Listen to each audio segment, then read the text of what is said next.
Hello, and welcome to Chapter 3 of Harry Potter and the Sorcerer's Stone, The Letters from No One. We are here today on Pismo Beach. Now I'm back with the crane, and this time with a selfie stick. Am I wide angle? There we go. Make sure I'm all the way wide. See, how does this work for everybody? Hopefully this will be acceptable and usable, and hopefully the wind noise doesn't end up being too much and doesn't pull the camera away from me too much, more than I wish it to. Let's see if we can maybe extend this even a little further. How's that? Does that work? All right. Let us begin with Harry Potter and the Letters from No One. This is where it gets exciting, of course. The escape of the Brazilian boa constrictor earned Harry his longest ever punishment. By the time he was allowed out of the cupboard again, the summer holidays had started. And Dudley had already broken his new video camera, crashed his remote control airplane, and first time out on his racing bike, knocked down old Mrs. Figg as she crossed Privet Drive on her crutches. Harry was glad school was over, but there was no escaping Dudley's gang, who visited the house every single day. Pierce, Dennis, Malcolm, and Gordon were all big and stupid, but as Dudley was the biggest and stupidest of them all, of the lot, he was their leader. The rest of them were all quite happy to join in Dudley's favorite sport, Harry hunting. This was why Harry spent as much time as possible out of the house, wandering around and thinking about the end of the holidays, where he could see a tiny ray of hope. When September came, he would be going off to secondary school, and for the first time in his life, he wouldn't be with Dudley. Dudley had been accepted at Uncle Vernon's old private school, Smeltings. Pierce Polkiss was going there too. Harry, on the other hand, was going to Stonewall High, the local public school. Dudley thought this was very funny. "They stuff people's heads down the toilet first day at Stonewall," he told Harry. "Want to come upstairs and practice?" "No thanks," said Harry. "The poor toilet's never had anything as horrible as your head down it. It might be sick." Then he ran before Dudley could work out what he had said. One day in July, Aunt Petunia took Dudley to London to buy his Smeltings uniform, leaving Harry at Mrs. Figg's. Mrs. Figg wasn't as bad as usual. It turned out she'd broken her leg tripping over one of her cats, and she didn't seem quite as fond of them as before. She let Harry watch television and gave him a bit of chocolate cake that tasted as though she'd had it for several years. That evening, Dudley paraded around the living room for the family in his brand new uniform. Smeltings boys wore maroon tailcoats, orange knickerbockers, and flat straw hats called boaters. They also carried knobbly sticks and used for hitting each other while the teachers weren't looking.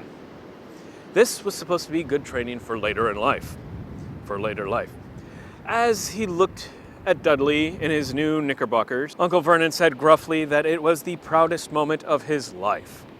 Aunt Petunia burst into tears and said she couldn't believe it was her ickle Duddykins, all grown up.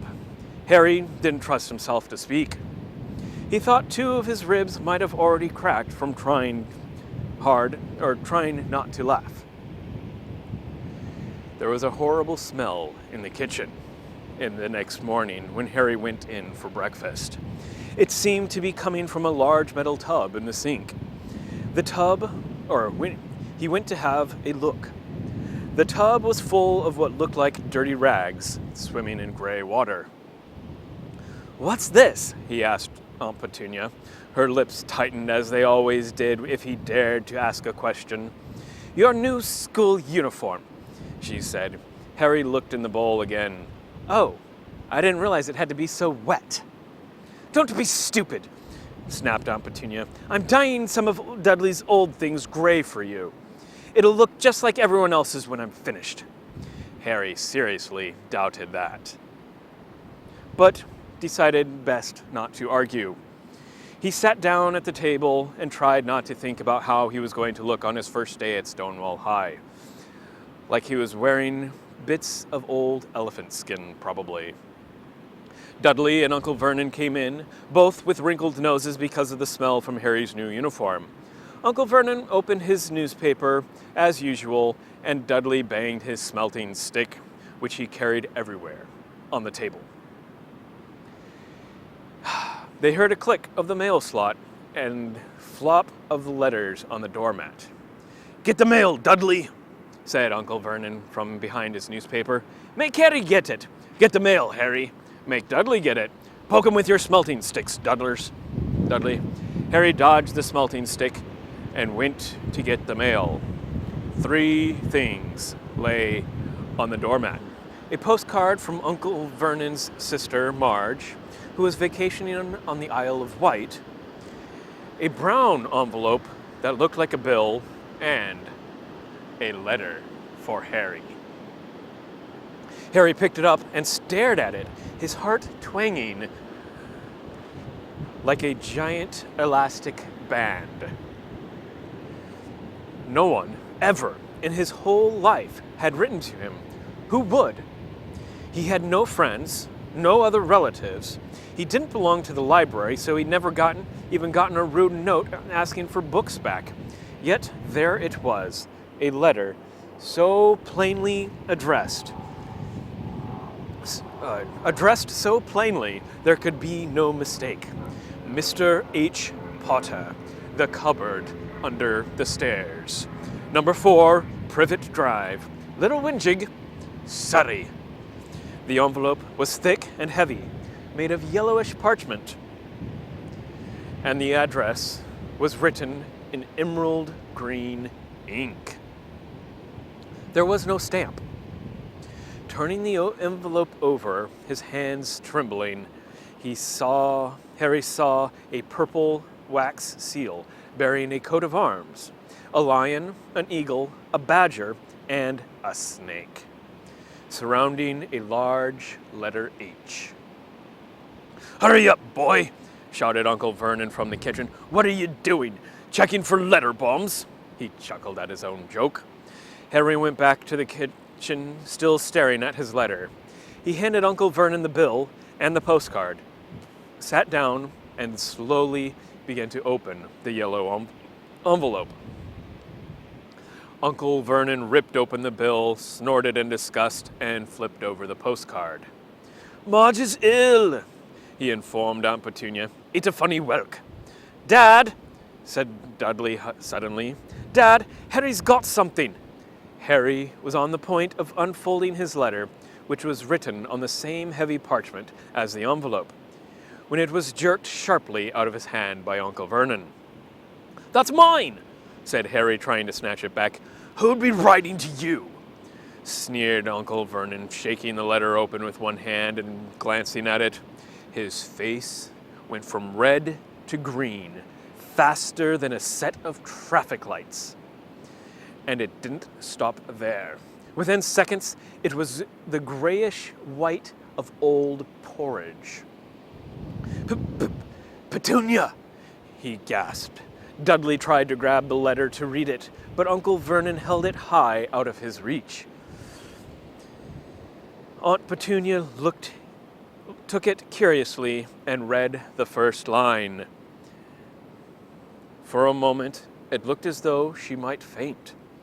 She clutched her throat and made a choking noise. "Vernon! Oh my goodness, Vernon!" They stared at each other, seeming to have forgotten that Harry and Dudley were still in the room. Dudley wasn't used to being ignored. He gave his father a sharp tap on the head with his smelting stick. "I want to read that letter," he said loudly. "I want to read it," said Harry furiously, "as it's mine." "Get out, both of you," croaked Uncle Vernon, stuffing the letter back inside the envelope. Harry didn't move. "I want my letter," he shouted. "Let me see it," demanded Dudley. "Out!" roared Uncle Vernon, and he took both Harry and Dudley by the scruffs of their neck and threw them into the hall, slamming the kitchen door behind them. Harry and Dudley promptly had a furious but silent fight over who would listen at the keyhole. Dudley won, so Harry, his glasses dangling from one ear, lay flat on his stomach to listen to the crack between the door and the floor. Vernon, Aunt Petunia was saying in a quivering voice, look at the address. How could they possibly know where he sleeps? You don't think they're watching the house? Watching, spying, might be following us, muttered Uncle Vernon wildly. But what should we do, Vernon? Should we write back, tell them we don't want... Harry could see Uncle Vernon's shining black shoes pacing up and down the kitchen. No, he said finally. No, we'll ignore it. If they don't get an answer, yes, that's best. We won't do anything. But I'm not having one in the house, Petunia. Didn't we swear when we took him in we'd stamp out that dangerous nonsense? That evening, when he got back from work, Uncle Vernon did something he had never done before. He visited Harry in his cupboard. "Where's my letter?" said Harry the moment Uncle Vernon had squeezed through the door. "Who's writing to me?" "No one. It was addressed to you by mistake," said Uncle Vernon shortly. "I have burned it." "It was not a mistake," said Harry angrily. "It had my cupboard on it." "Silence!" yelled Uncle Vernon, and a couple of spiders fell from the ceiling. He took a few deep breaths and then forced his face into a smile, which looked quite painful. Yes, Harry, about this cupboard. Your aunt and I have been thinking. You're really getting a bit too big for it. I think it might be nice if you moved into Dudley's second bedroom." "Why?" said Harry. "Don't ask questions," snapped his uncle. "Take this stuff upstairs now." The Dursleys' house had 4 bedrooms, one for Uncle Vernon and Aunt Petunia, one for visitors, usually Uncle Vernon's sister Marge, one where Dudley slept, and one where Dudley kept all of the toys and things that wouldn't fit into his first bedroom. It only took Harry one trip upstairs to move everything he owned from the cupboard to his new room. He sat down on the bed and stared around him. Nearly everything in here was broken. The month-old video camera was laying on top of a small working tank Dudley had once driven. A small working tank which Dudley had once driven over the next door neighbor's dog. In the corner was Dudley's first ever television set, which he'd put his foot through when his favorite program had been canceled. There was a large bird cage, which once held a parrot that Dudley had swapped at school for a real air rifle, which was on top of the shelf with the end all bent because Dudley has sat on it. Other shelves were full of books. They were the only things in the room that looked as though they had never been touched. From downstairs came the sound of Dudley bawling at his mother. "I don't want him in there! I need that room! Make him get out!" Harry sighed and stretched out on the bed. Yesterday, he'd given anything to be up here. Today, he'd rather be back in his cupboard with that letter than up here without it. Next morning at breakfast, everyone was rather quiet. Dudley was in shock. He'd screamed, whacked his father with his smelting stick, been sick on purpose, kicked his mother, thrown his tortoise through the greenhouse roof, and he still didn't have his room back. Harry was thinking about this time yesterday and bitterly wishing he'd opened the letter in the hall. Uncle Vernon and Aunt Petunia kept looking at each other darkly. When the mail arrived, Uncle Vernon, who seemed to be trying to be nice to Harry, made Dudley go and get it. They heard him banging things with his smelting stick all the way down the hall. Then he shouted, "There's another one! Mr. H. Potter, the smallest bedroom, 4 Privet Drive." With a strangled cry, Uncle Vernon leapt from his seat, ran down the hall, Harry right behind him. Uncle Vernon had to wrestle Dudley to the ground to get the letter from him, which was made difficult by the fact that Harry had grabbed Uncle Vernon around the neck from behind. After a minute of confused fighting in which everyone got hit a lot by the smelting stick, Uncle Vernon straightened up, gasping for breath, with Harry's letter clutched in his hand. "Go to your cupboard, your bedroom," he wheezed at Harry. "Dudley, just go." Harry walked around and round his new room. Someone knew he had moved out of his cupboard, and they seemed to know he hadn't received his first letter. Surely that meant they'd try again. And this time, he'd make sure they didn't fail. He had a plan. Whew. The wind? The repaired alarm clock rang at 6 o'clock the next morning. Harry turned it off quickly and dressed silently. He mustn't wake the Dursleys. He stole downstairs without turning on any of the lights. He was going to wait for the postman on the corner of Privet Drive and get the letters for the number 4 first. His heart hammered as he crept down across the dark hall toward the front door. Arg! Harry leapt into the air. He trotted on something big and squashy on the doormat. Something alive. Lights clicked on upstairs, and to his horror, Harry realized that the big, squashy something had been his uncle's face. Uncle Vernon had been lying at the foot of the front door in a sleeping bag, clearly making sure that Harry didn't do exactly what he'd been trying to do. He shouted at Harry for about half an hour and then told him to go and make a cup of tea. Harry shuffled miserably off into the kitchen, and by the time he got back, the mail had arrived right into Uncle Vernon's lap. Harry could see 3 letters addressed in green ink. "I want," he began, but Uncle Vernon was tearing the letters into pieces before his eyes. Uncle Vernon didn't go to work that day. He stayed at home and nailed up the mail slot. "See," he explained to Aunt Petunia through a mouthful of nails, "if they can't deliver them, they'll just give up." "I'm not sure that'll work, Vernon." "Oh, these people's minds work in strange ways, Petunia. They're not like you and me," said Uncle Vernon, trying to knock in a nail with the piece of fruitcake Aunt Petunia had just brought him. On Friday, no less than 12 letters arrived for Harry. As they couldn't go through the mail slot, they had been pushed under the door, slotted through the sides, and a few even forced through the small window in the downstairs bathroom. Uncle Vernon stayed at home again. After burning all the letters, he got out a hammer and nails and boarded up the cracks around the front and back doors so no one could go out. He hummed "Tiptoe Through the Tulips" as he worked and jumped at small noises. On Saturday, things began to get out of hand. 24 letters to Harry found their way into the house, rolled up and hidden inside each of the 24 eggs that their very confused milkman had handed Aunt Petunia through the living room window. While Uncle Vernon made furious telephone calls to the post office and the dairy trying to find someone to complain to, Aunt Petunia shredded the letters in her food processor. "Who on earth wants to talk to you this badly?" Dudley asked Harry in amazement. On Sunday morning, Uncle Vernon sat down at the breakfast table, looking tired and rather ill, but happy.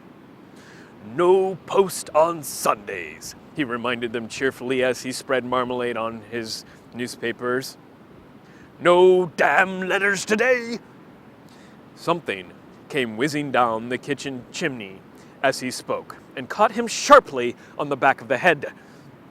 Next moment, 30 or 40 letters came pelting out of the fireplace like bullets. The Dursleys ducked, but Harry leapt into the air trying to catch one. "Out! Out!" Uncle Vernon seized Harry around the waist and threw him into the hall. When Aunt Petunia and Dudley had ran out with their arms over their faces, Uncle Vernon slammed the door shut. They could hear the letters still streaming into the room, bouncing off the walls and floor. "That does it," said Uncle Vernon, trying to speak calmly but pulling great tufts out of his mustache at the same time. I want you all back here in 5 minutes, ready to leave. We're going away. Just pack some clothes. No arguments. He looked so dangerous with half his mustache missing that no one dared argue. 10 minutes later, they had wretched their way through the boarded-up doors and were in the car, speeding towards the highway.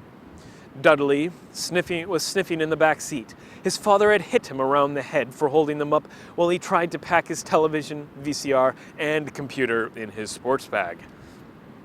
They drove and they drove. Even Aunt Petunia didn't dare ask where they were going. Every now and then, Uncle Vernon would take a sharp turn and drive in the opposite direction for a while. Shake 'em off, he would mutter whenever he did this. They didn't stop to eat or drink all day. By nightfall, Dudley was howling. He'd never had such a bad day in his life. He was hungry.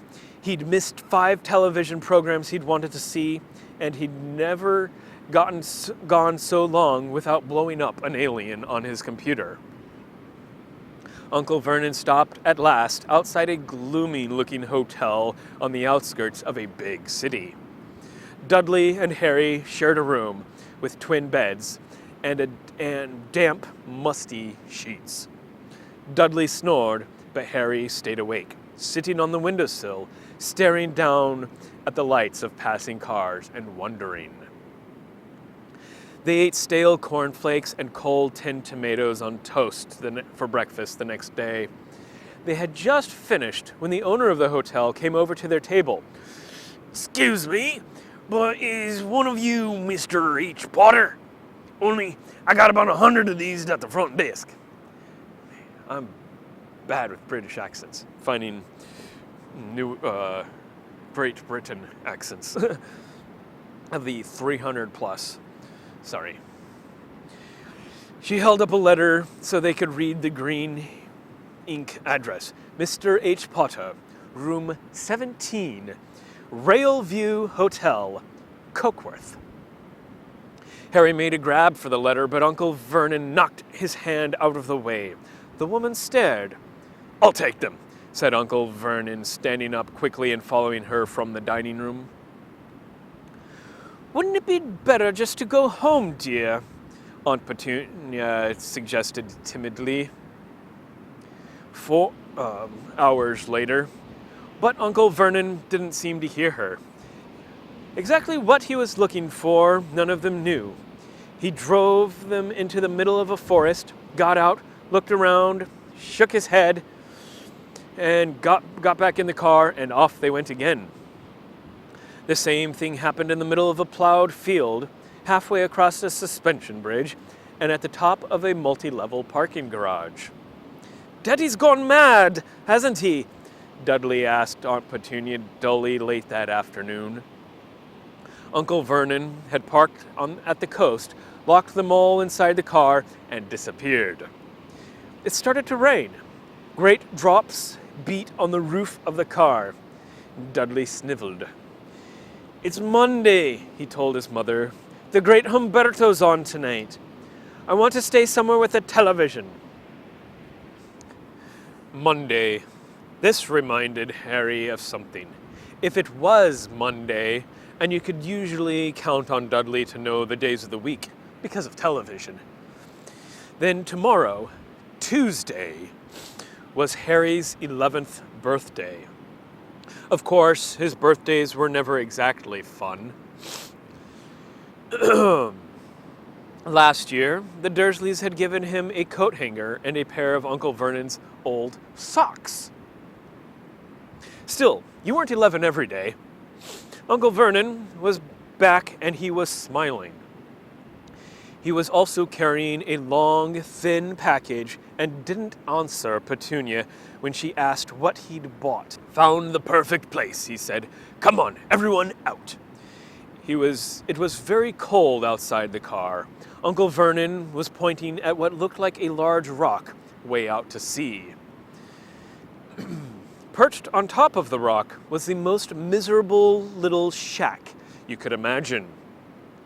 One thing was certain, There was no television in there. "Storm forecast for tonight," said Uncle Vernon gleefully, clapping his hands together.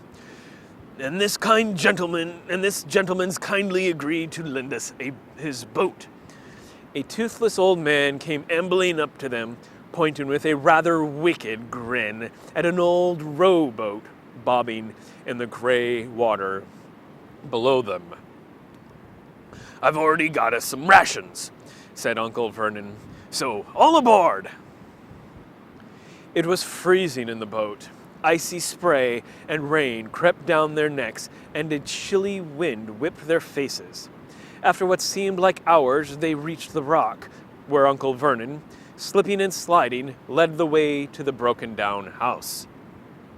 The inside was horrible. It smelled strongly of seaweed. The wind whistled through the gaps in the wooden walls, and the fireplace was damp and empty. There were only 2 rooms.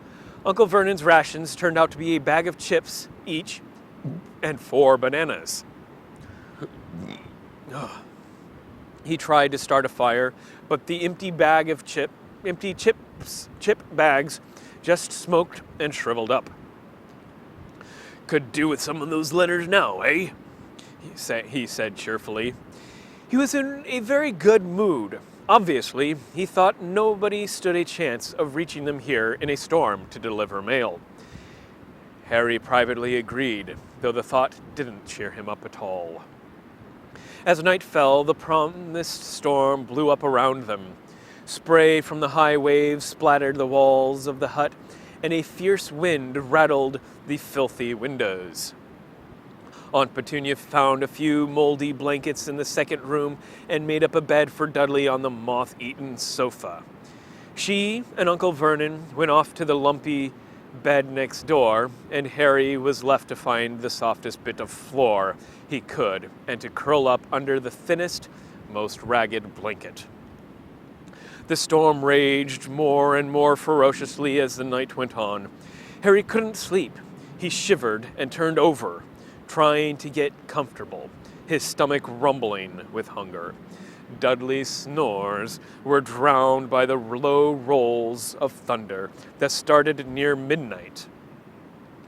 The lighted dial of Dudley's watch, which was dangling over the edge of the sofa on his fat wrist, told Harry he'd be 11 in 10 minutes' time. He lay and watched his birthday tick nearer, wondering if the Dursleys would remember at all, wondering where the letter writer was now. 5 minutes to go. Harry heard something creak outside. He hoped the roof wasn't going to fall in, although he might be warmer if it did. 4 minutes to go. Maybe the house in Privet Drive would be so full of letters when they got back that he'd be able to steal one somehow. 3 minutes to go. Was that the sea slapping hard against the rock like that? And 2 minutes to go. What was that funny crunching noise? Was the rock crumbling into the sea? 1 minute to go, and he'd be 11. 30 seconds. 20. 10. 9. Maybe he'd wake Dudley up just to annoy him. 3, 2, 1. Boom! The whole shack shivered, and Harry sat bolt upright, staring at the door. Someone was outside, knocking to come in.